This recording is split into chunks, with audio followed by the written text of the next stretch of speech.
Having spent a lot of time with handheld PCs and some excellent Android devices, I was genuinely curious about what Nintendo would deliver with the Switch 2. The original Switch was undeniably iconic, but from a hardware standpoint, it was already outdated in 2017. Now that the Switch 2 is here, I wanted to see how it performs in a world where handheld PCs might become the standard for portable gaming.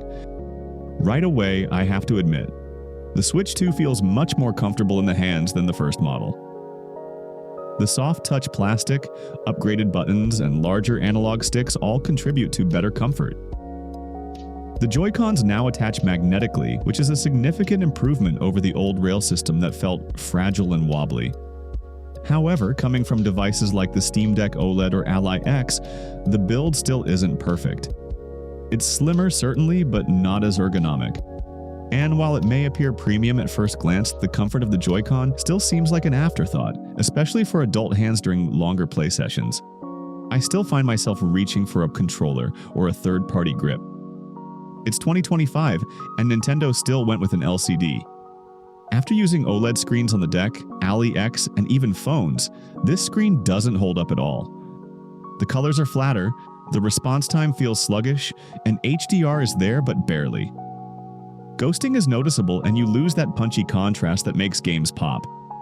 It's almost like Nintendo looked at the OLED success and said, let's not do that yet. Save it for future release so we can charge extra again. To be fair, this is the biggest leap Nintendo has ever made in performance. Games like The Witcher 3 and Arkham Knight run much better, smoother frame rates, higher resolution, and way less struggle. And for first-party titles like Tears of the Kingdom, the upgrade is undeniable. But if you're coming from a handheld PC, it's a bit of a reality check. Yes, Nintendo's games are optimized, but the closed system means you can't tweak anything. No modding, no ability to switch between launchers, emulators, or storefronts. You just play what Nintendo gives you and that's it. Battery life is still a sticking point. It's a little better than the original Switch, but not by much. It can die in under 2 hours with demanding titles. That's about on par with handheld PCs, but still disappointing, especially when OLED decks can stretch further with the right settings.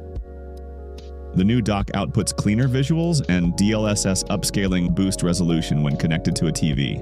Here's where Switch 2 actually shines. For anyone who likes to bounce between handheld and docked gaming, it's a seamless experience, and arguably better than juggling USB docks and BIOS settings on a handheld PC. It just works, and sometimes that's exactly what you want. So here's how I see it. It's not your main gaming machine. It's not open, not customizable, and not powerful by PC standards. If you're already deep in the PC gaming world, especially handhelds, the Switch 2 probably isn't replacing anything, and neither anything else can replace it either. Because it does one thing really well, it gives you access to Nintendo's world. That polished, unique experience you just can't get anywhere else. If that's worth it to you, the Switch 2 certainly delivers. However, if you value choice, power, and flexibility, this might not meet that need. It's not a Steam Deck, and it never aims to be. It's a console primarily, and a handheld second.